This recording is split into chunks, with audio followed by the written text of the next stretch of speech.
कैद करोगे मुहिम के तहत आयोजित इस प्रेस कॉन्फ्रेंस में आए हुए आप सभी लोगों को मेरा क्रांतिकारी सलाम। अभी यहाँ जितनी भी बातचीत हुई,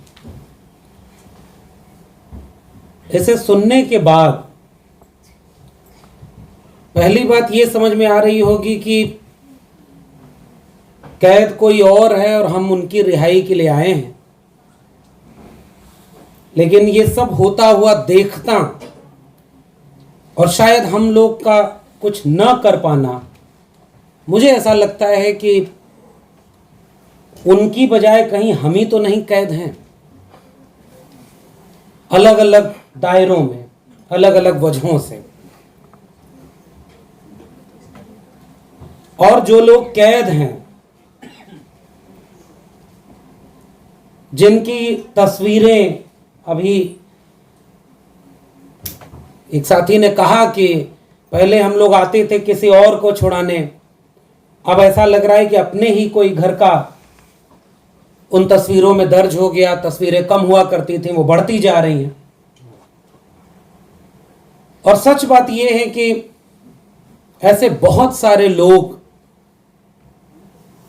इस देश के तमाम अलग अलग हिस्सों में अपने हक हुकूक के लिए लड़ने बोलने की वजह से कैद हैं। और शायद उनकी तस्वीरें भी, उन सब की तस्वीरें यहां नहीं है। और गुनाह क्या है? और सुन रहे थे, हम भी सुन रहे थे उस गुनाहों को जिनका खामियाजा ये भुगतना पड़ रहा है कि इस मुल्क की अदालतें, इस मुल्क के निजाम और जितने भी किस्म के हुक्मरान हैं, उन्हें यह दिख रहा है कि किसी का गुनाह यह है कि वो CNRC जैसे कानून की मुखालफत करता है और अपने लोकतांत्रिक हक के लिए वो बोलने लगे तो वो गुनाह है। कोई किसी के घर में किताब या कोई दस्तावेज बंदूक की तरह मिल रहा है, वो गुनाह है। और एक और किस्सा आपने सुना अभी कि किसी पुलिस थाने में चोरी हो गई और किस चीज की चोरी हुई नहीं पता। चोरी हुई महाराष्ट्र में और वहां के बाद दिल्ली के एक प्रोफेसर को उठा लिया गया और ये उनका गुनाह है जो उन्हें पता ही नहीं, ना उनके घर वालों को पता, चार्जशीट पर फाइल नहीं हो रही है। ये सब गुनाह हैं। गुनाह है इस देश में क्रांतिकारी इस्तकबाल और इंकलाबी सलाम बोलना। गुनाह है इस देश में आदिवासियों के हक के लिए लड़ना। भीमा कोरेगांव की उस इतिहास को याद करना गुनाह है। मगर इस देश में चाकू तेज करने की बात करना कोई गुनाह नहीं है। घरों में तलवार रखे जाने की बात खुलेआम मंचों से करना गुनाह नहीं है। इसे दिल्ली में भारत के संविधान को तार तार करके जलाना और सेमिनार करके भगवा रंग का संविधान पेश करना गुनाह नहीं है। इसी देश में आज के वक्त धर्म संसद का नाम लेकर के एक सम्मेलन करना और उसमें घोर अधार्मिक और हिंसक बातें करना गुनाह नहीं है। इस देश में गुनाह की परिभाषा बदल गई है और इसलिए मुझे लगता है कि ऐसी परिभाषा में हमें फक्र है उन गुनहगारों पर जो इस मुल्क की जमहूरियत को बचाने के लिए हमारे हिस्से की लड़ाई लड़ते हुए जेल में। और इसलिए हमें जोखिम उठाना होगा, सच कहने का जोखिम। और जिन्होंने जोखिम उठाया उसी का तो खामियाजा वो भुगत रहे हैं। और सच बात यह है कि मैं बतौर नागरिक जब इस तरह के कार्यक्रमों में पहले भी हम शामिल हुए हैं और अब भी जब भी आते हैं तो हमें लगता है कि हम तो कितनी सहूलियत में जी रहे हैं। हमें पता ही नहीं कि हमारे हिस्से की लड़ाई कौन लड़ता हुआ कितनी मुश्किल में है, उसका परिवार कितना कुछ झेल रहा है। जो हक की लड़ाई के लिए लड़ने गया उसे इतना झेलना पड़ रहा है, और जो हकमार बैठे हैं वो आबाद खुले घूम रहे हैं। वो देश लूट लें, वो सब कुछ कर लें, अब वो अपने लोगों को हुक्मरान बनाएं और इस मुल्क को बेच करके अपने दोस्त को दुनिया का दूसरा सबसे अमीर आदमी बना दें।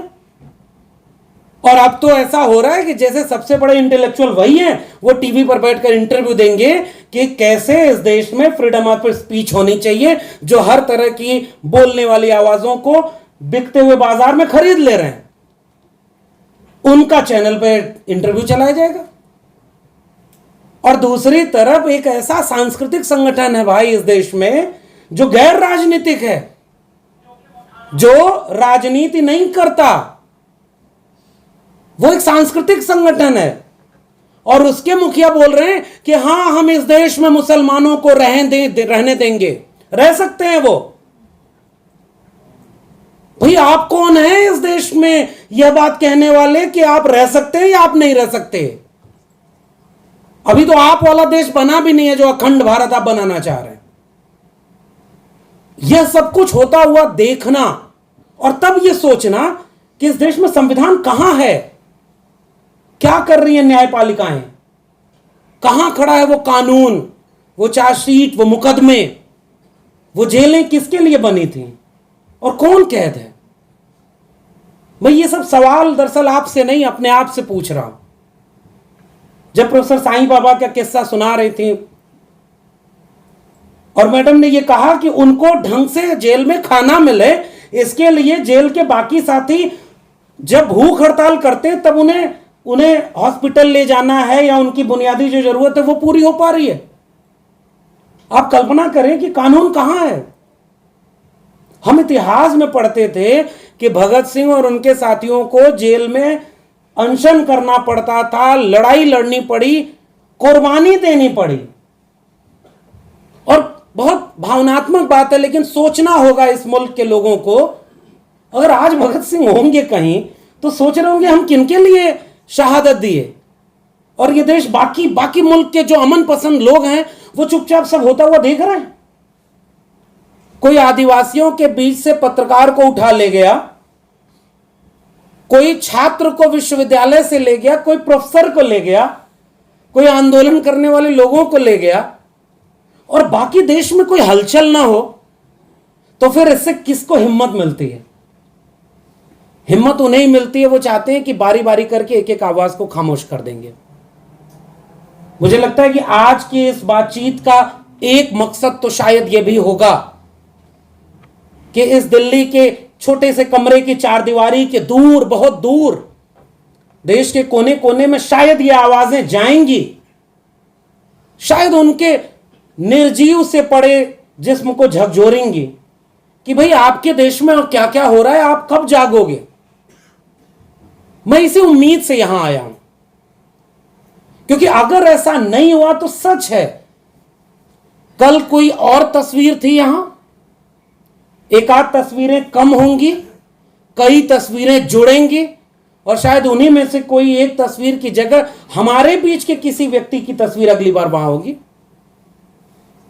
और क्या शायद मतलब हम लोग उसका इंतजार कर रहे हैं। मुझे चे गुवेरा की एक पंक्ति याद आती है कि उसने कहा कि मैंने कब्रिस्तान में उनकी भी कब्रें देखी जो केवल इसलिए नहीं बोले कि हक की या सच की बात बोलेंगे तो मारे जाएंगे। तो ये कोई जरूरी नहीं है कि जो बोलेगा वही सजा पाएगा, वही कैद होगा। जो नहीं बोल रहा है, खामोश है, नंबर तो उसका भी आएगा। कोई चैनल बिक जाए, कोई कंपनी बिक जाए, कोई विश्वविद्यालय बिक जाए, तो उस विश्वविद्यालय के बोलने वाले, लड़ने वाले छात्र और प्रोफेसर ही नहीं उसके शिकार होंगे। जो खामोश होकर के उस विश्वविद्यालय प्रशासन और देश के प्रशासन के साथ खड़े थे, वो भी तो उसके शिकार होंगे। और हो रहे हैं। तो मैं केवल ये बात सोच रहा हूं और अपील और गुजारिश कर रहा हूं इस मुल्क के लोगों से कि आप कब क्या अपने अपनी अपने बारी का इंतजार कर रहे हैं? कैसा देश बनाया जा रहा है भाई? किस बात पर बहस होनी चाहिए?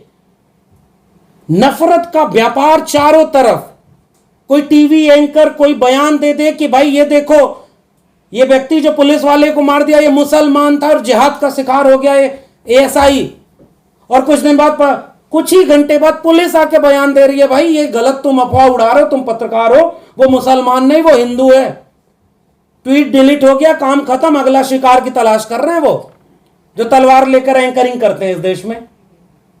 कुछ दिन में तलवार लेकर के विश्वविद्यालय में पढ़ाई उड़ाई भी होगी। मैं तो उसी विश्वविद्यालय से आ रहा हूं, बड़ा बड़ा चिंतित हूं, परेशान हूं। हमारे विश्वविद्यालय में अब नए नए सिलेबस बन रहे हैं कि भारतीय परंपरा, भारतीय संस्कृति, भारतीय चिंतन धारा, इनको हम विश्वविद्यालय के विद्यार्थियों को पढ़ाएंगे। लेकिन मैं एक सवाल पूछता हूं कि क्या उसमें भारतीय चिंतन परंपरा धारा और इन सब में वो सारे सवाल पूछने वाले लोग शामिल होंगे या नहीं? और वो कौन सा भारत होगा जिसमें सच बोलने पर गुनाह ये मिल रहा है कि सजा मिलेगी, आप जेल जाएंगे? तो इसलिए मैं उम्मीद करता हूं, पता नहीं ये कार्यक्रम करके शायद यहां आने का एक फायदा केवल मुझे यह दिखता है कि हम सब एक दूसरे से हिम्मत लेते और हिम्मत देते हैं। जिनके परिवार के लोग जेल में बंद हैं वो अगर अपनी बात खत्म करते करते ये बात कह के जाएं कि एक ऐसा सवेरा आएगा, वो सारे लोग बाहर होंगे जो आज जेल में हैं, तो मुझे लगता है कि हमें यहीं से हिम्मत मिलती है। जब वो नहीं टूट रहे तो हम क्यों टूटें? और शायद हम सब एक दूसरे को हिम्मत दे करके ही टूटने से बचा पाएंगे।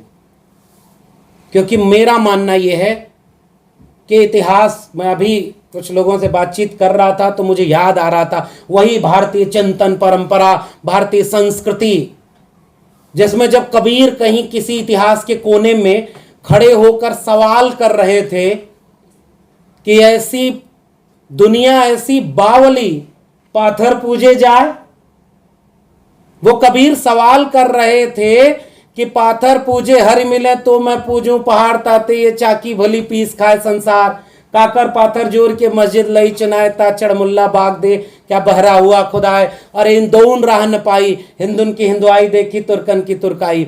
वो बार बार एक सवाल कर रहे थे कि मोको कहां ढूंढे रे बंदे, मैं तो तेरे पास में, पोथी पढ़ पढ़ जग मुआ, क्या कुछ नहीं कहा है।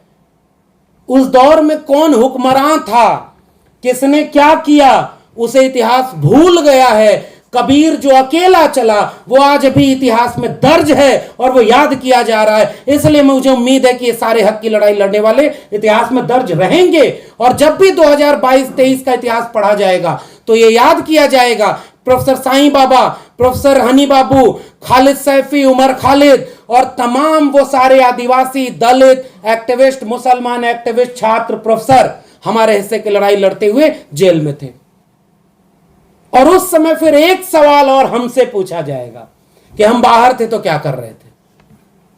हम बाहर थे और हम ये जानते थे कि यह गलत हो रहा है तो हम क्या कर रहे थे? मुझे लगता है कि ये वो सवाल है जिसका जवाब शायद हमारे पास नहीं होगा। और इसलिए मैं शायद इस मंच पर खड़ा होकर केवल खुद से एक अपील करना चाहता हूं कि यह न देखा जाए कि जुल्म कितना बड़ा है। मुझे याद आ रहा है हमारे दौर में सच बोलना गुनाह है। राजेश जोशी की कविता है, जो सच बोलेंगे मारे जाएंगे। और अभी का हकीकत यह है कि जो सच नहीं भी बोल रहे हैं उनके खेमे में नहीं है तो भी मारे जा रहे हैं। जो उनके खेमे में नहीं है उसको बदनाम करो, उसको खत्म करो। और जितने लोग उनके खेमे में हैं वो नफरत का व्यापार कर रहे हैं। मुझे लगता है कि उनका काम आसान है, उनका काम है नफरत का, उनका काम है लोगों को लड़ाने का, तोड़ने का। हिंदुओं को खुश करो, देखो हमने मुसलमानों को ठिकाने लगा दिया। ये सच है भाई, इस देश में साफ तौर पर आपको ये मैसेज दिया जा रहा है कि आपको हिंदू राष्ट्र बनाना है, आपको अखंड भारत बनाना है, इसके खिलाफ कोई बोलेगा तो उसको हम जेल में डाल देंगे। और देखो मुसलमानों को हमने ठिकाने लगा दिया, आप हिंदू बनकर खुश हो गए।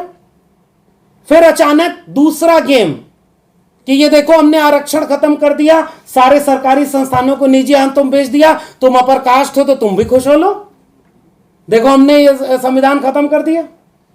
फिर तीसरी तरफ आप अगर अमीर हैं तो ये देखो गरीबों को हमने इतना कमजोर कर दिया है कि कहां 5 ट्रिलियन इकोनॉमी, अच्छे दिन, 15 लाख हर अकाउंट में, 2 करोड़ रोजगार, बुलेट ट्रेन, सब भूल जाओ। 80 करोड़ लोग 5 किलो अनाज और 500 रुपए पर वोट देने के लिए मजबूर हैं, अमीरों खुश हो जाओ।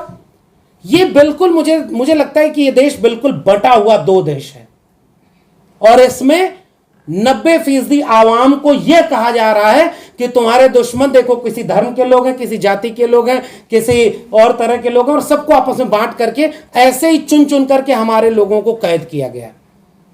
मैं उम्मीद करता हूं कि इस मंच से या इस मुहिम से एक आवाज ऐसी उठेगी, स्याह रात नाम लेती नहीं ढलने का, यही तो वक्त है सूरज तेरे निकलने का। और अब वो सारी लड़ाइयां गोलबंद होनी चाहिए। यही मुझे लगता है कि रास्ता यही है। हम सबको न्यूनतम सहमति पर एक बड़ी एका बनानी होगी और न्यूनतम सहमति इस बात की कि हमें भारत के संविधान में भरोसा है, हम अपने मुल्क के आईन को बचाना चाहते हैं, हम इस मुल्क के इस पूरे रिवाज को बचाना चाहते हैं जिसमें साझी शहादत से साझा विरासत वाला एक भारत बना था। हम गरीब अमीर के बीच की खाई कम करना चाहते हैं।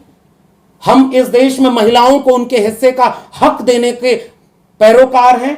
हम इस देश के आदिवासियों की लड़ाई में शामिल हैं। हम इस देश के दलितों की हर लड़ाई में शामिल हैं। हम इस देश के पिछड़े तबके के किसान, कामगार जातियों और मजदूरों की लड़ाई में शामिल हैं। हम विद्यार्थियों की लड़ाई में शामिल हैं। तो क्यों ना आओ हम सब मिलकर एक दूसरे की लड़ाई में शामिल हों और आज नहीं तो कल ये वक्त बदलेगा।